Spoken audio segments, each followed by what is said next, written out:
Good morning, YouTube. This is Slingblade Productions.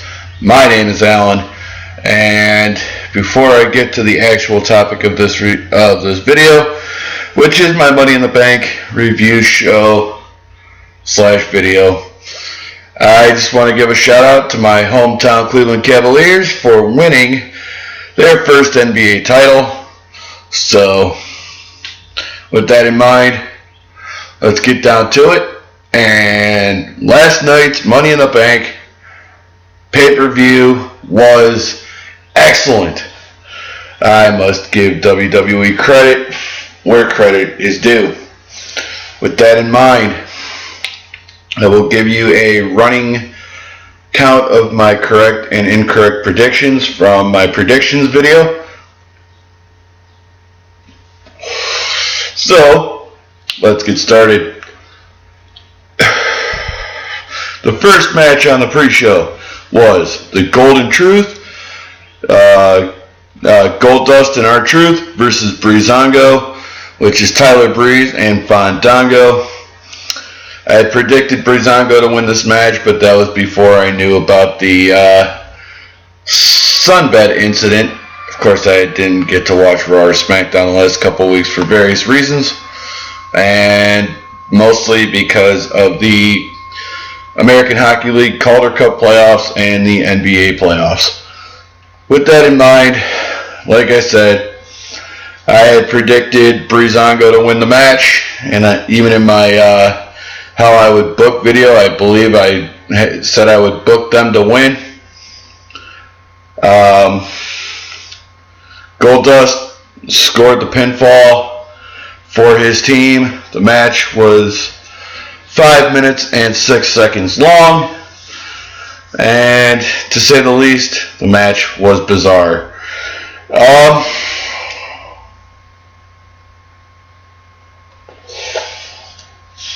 I was kind of disgusted that WWE management would let Tyler Breeze and Fandango wrestle that match with sunburns, because that shit hurts.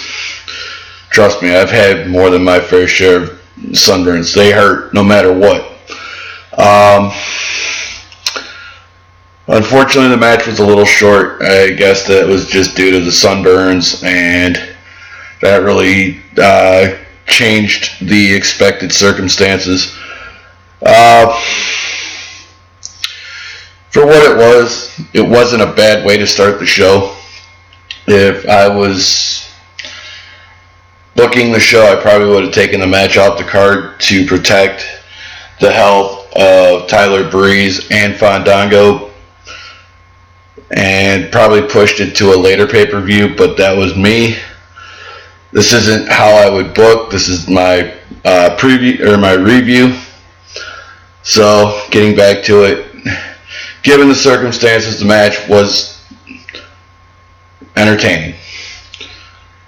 That gives me 0 right predictions, 1 wrong prediction, and because of the length of the match, I only gave it 3 stars. With that in mind, let's move on to match number 2. The Lucha Dragons, Sin Cara and Kalisto versus the Dudley Boys, Bubba Ray and Devon. And I'm sorry for the lighting on my face. I'm in the garage, so I don't have a light up right above me. I hope you guys still can at least understand where I'm coming from. This match, I believe I predicted the Lucha Dragons to win, and I believe I would have booked them to win this match, but I wouldn't have booked this match on the pre-show. I would have booked it on the main show, given the fact that the Dudley Boys have been in the business for so long, and the Lucha Dragons are such a successful team as it is, and with bright futures ahead of them. With that in mind, back to the task at hand of reviewing the match. Again, the Lucha Dragons win with Sin Cara scoring the pinfall. I believe I predicted Kalisto to score the pinfall, but I still predicted the Lucha Dragons to win this match. They did. This match was awesome, even as short as it was, and it was only 8 minutes and 48 seconds long. This match was highly entertaining from bell to bell. I loved watching the old school tag team mentality being used by both sides. D-Von and Bubba Ray, of course, have always been favorites of mine, and the Lucha Dragons are new favorites of mine since they came up on the main roster last year. I suspected the Lucha Dragons would go over since Shaded Stephanie are all about this new era. And, I mean, the Dudley Boys made the Lucha Dragons look good. The Lucha Dragons made the Dudley Boys look even better. My personal opinion is that WWE's tag team division is the best it's been since the Attitude Era, and I even dare say that it's better now than it was then. You got more natural tag teams now than you did even in the Attitude Era. And kudos to WWE for actually making tag team wrestling relevant again. My prediction count is 1 right, 1 wrong, and I rated this match 5 stars. Let's move on to the main show. Match 3 was Enzo Amore and Colin Cassidy versus the Vaudevillains versus Luke Gallows and Carl Anderson versus the New Day. This was the Fatal 4-Way for the WWE Tag Team Championship. And again, I'm going to just say this. This was an incredible match. Really made tag team wrestling look even more relevant than the previous match. And this was another one I predicted wrong. I predicted Enzo and Cass to get the big win they never got in NXT. But instead, the New Day went over. And I can understand WWE's logic. With Paul London no longer working for the company and Brian Kendrick no longer an active competitor, they want to have some new tag team take over the record for longest WWE Tag Team Championship reign. So why not give it to the New Day, who are one of the more over tag teams on the roster right now. And they're just entertaining, and they're an extremely talented group. Doesn't hurt that they have 3 members that are extremely popular.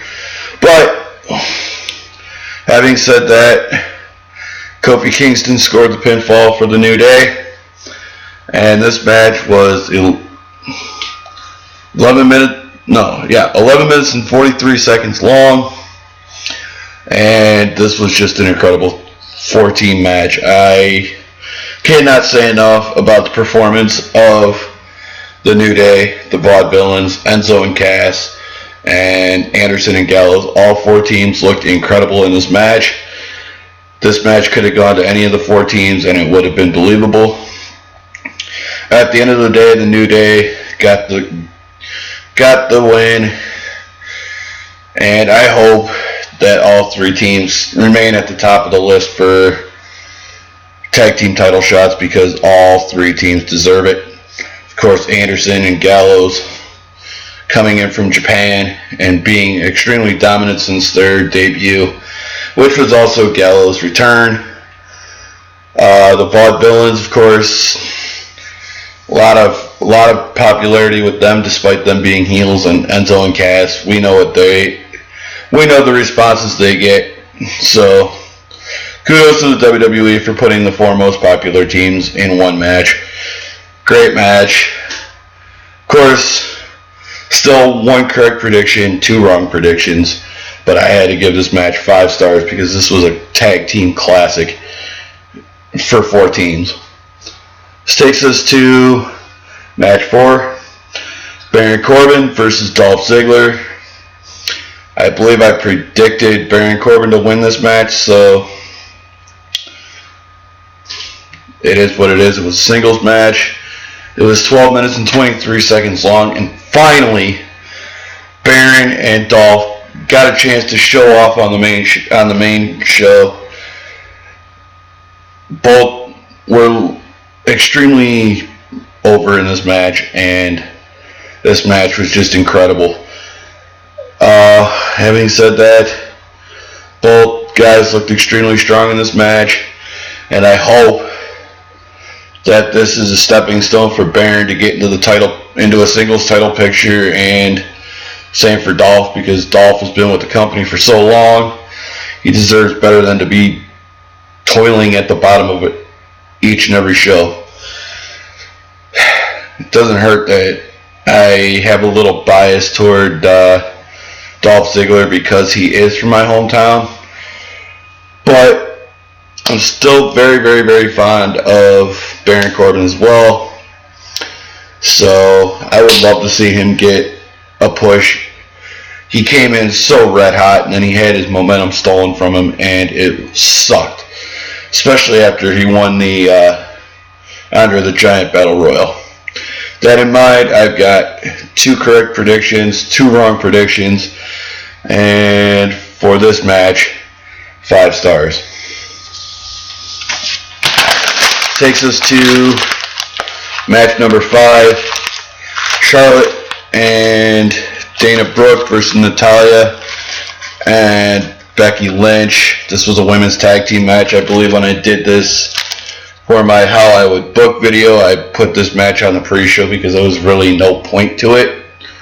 For what it was, I predicted Charlotte and Dana Brooke to go over, and I believe I had picked Charlotte to score the fall. It was a pinfall victory after a natural selection.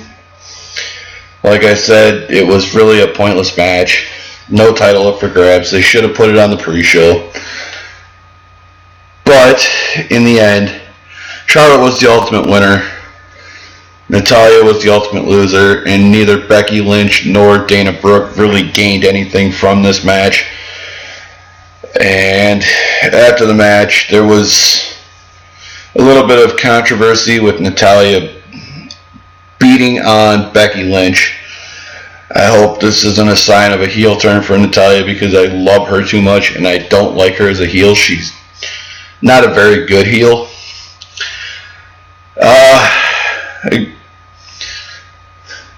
If the match had any more of a built-in story other than the Hart Flair real life shoot feud, the match could have been 1,500 times better, and especially if the women's title had been on the line.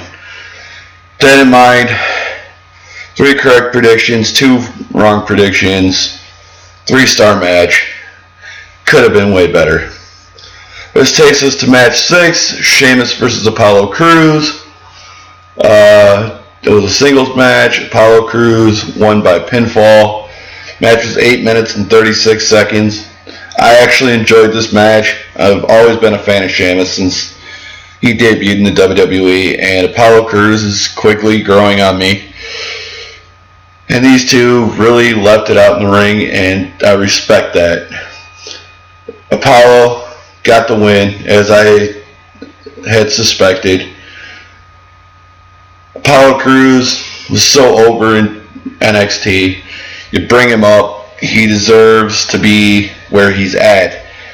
And getting the rub off of a 2-time King of the Ring, 2-time U.S. champion, I believe these stats are correct, a 2-time WWE World Heavyweight Champion, and a definite future Hall of Famer. I believe Apollo's stock has risen, and it should have. With that in mind,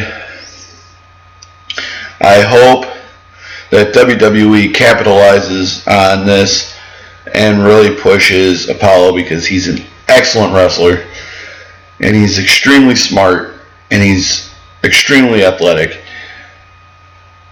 WWE, push him. With that in mind, again, 4 correct predictions, 2 wrong predictions, and this match, for as short as it was, 5 stars. This takes us to match number 7. This was AJ Styles versus John Cena in a singles match. And as I predicted, this was definitely a show stealer. I have one gripe about the match. It's minor.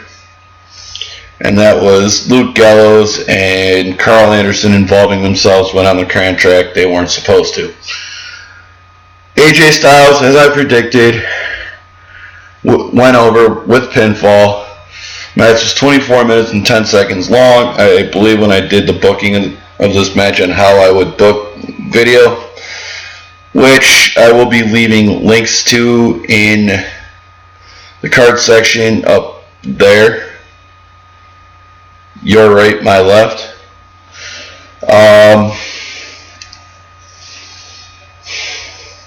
I had this match going 40 minutes because I wanted to see these two of the top talents to break into the business post 2000 tear it up, and I hope this is the first of many matches between these two over the coming months, because these two are two of the most respected ring warriors of the modern era. With that in mind, this match was fucking awesome. From opening bell to closing bell, both John and AJ just tore the house down.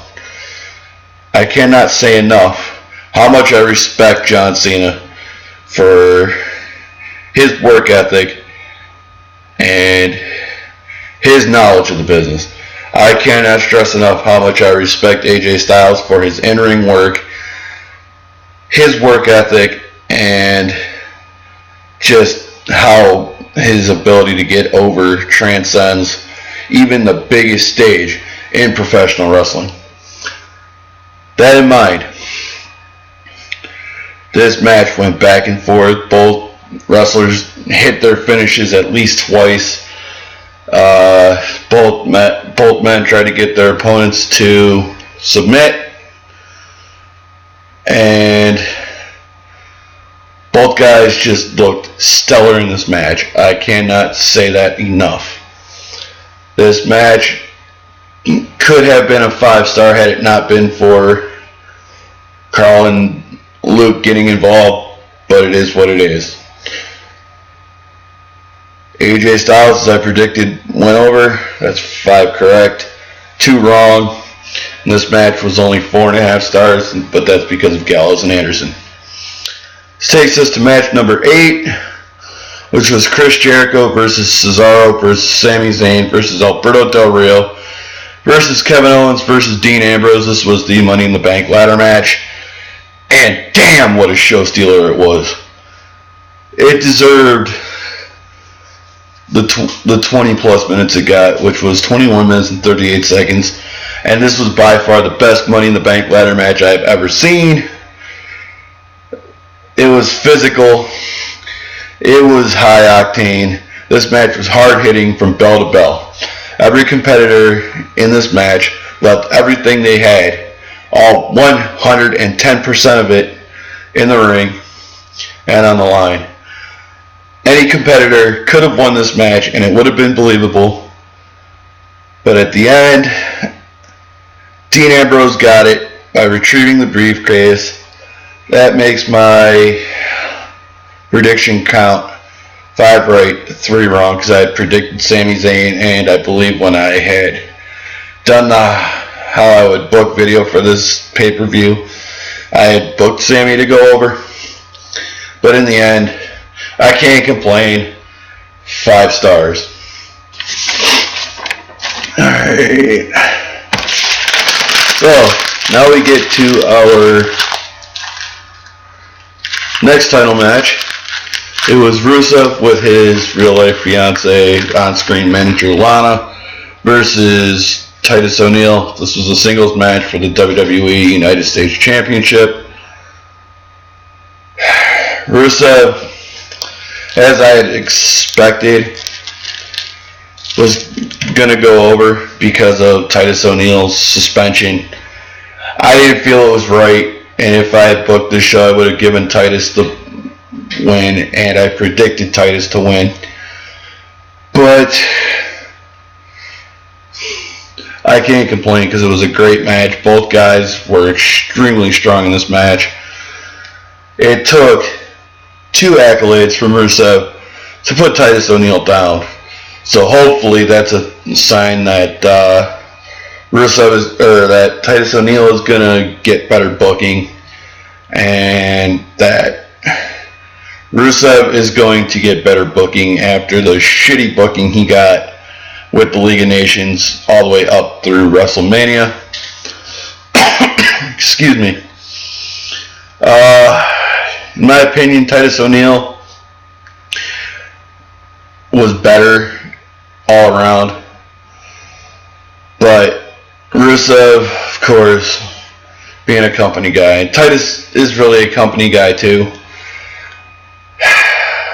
I was a little bit disappointed with the final finish, but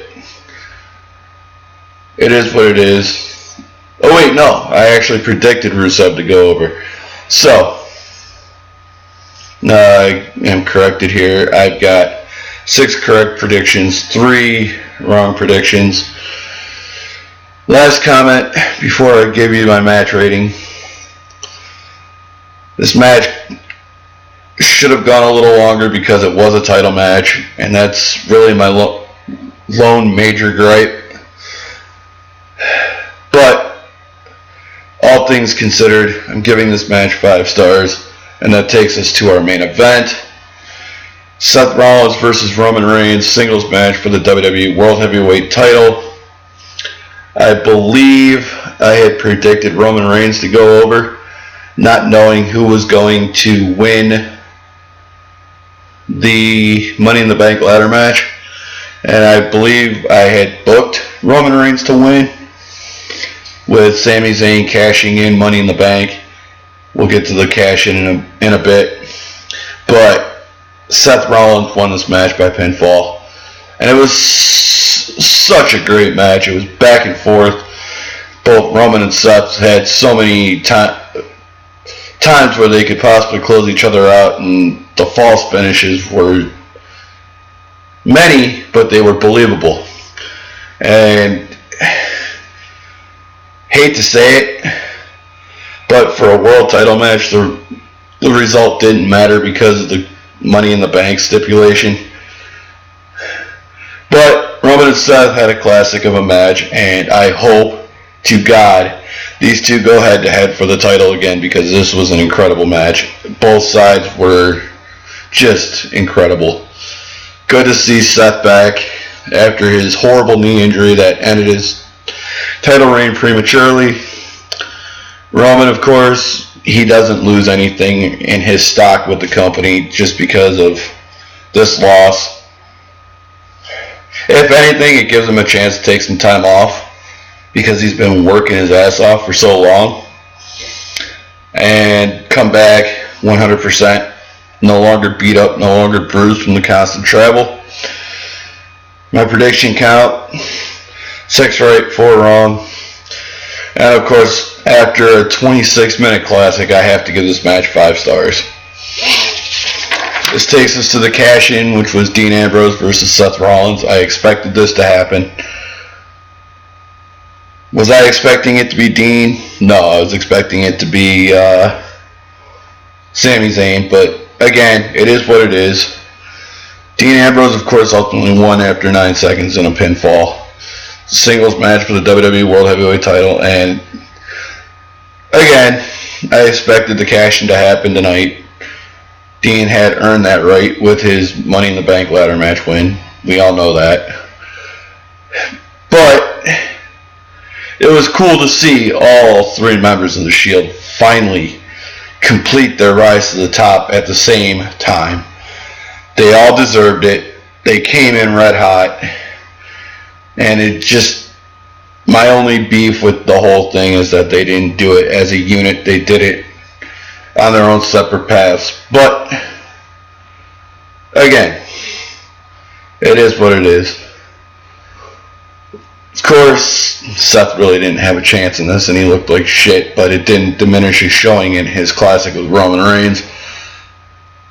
Dean looked great in his showing, in all his showings on the night, so Again, that just tells you what you already know, and that is that the WWE is very high on the 3 members of the Shield. With that in mind, my final tally for prediction count: 7 correct, 4 wrong. I had to give this match only 3 stars because it was 9 seconds long, and Seth really didn't do anything. So, with that in mind, I'm going to open the comments section down below. I want your opinion of the show. Make sure to leave a thumbs up on the video. Share this video on Facebook, Twitter, Instagram, all other forms of social media. Tell your friends about this channel. And as I said in my first 2 videos, I really want this to become a community-driven channel with other YouTubers coming over and providing commentary on Slingblade Productions. I really want this to be the #1 wrestling YouTube community on YouTube. Having said that, I will leave annotations to my other 2 videos for Money in the Bank, as well as cards up in the cards section. Be sure to look at those. And with that in mind, again, I want to give a special shout out to my hometown Cleveland Cavaliers on winning their first NBA title ever. And with that in mind, this has been Slingblade Productions. This has been the Money in the Bank review and reaction. This has been Alan, and I am out. Peace.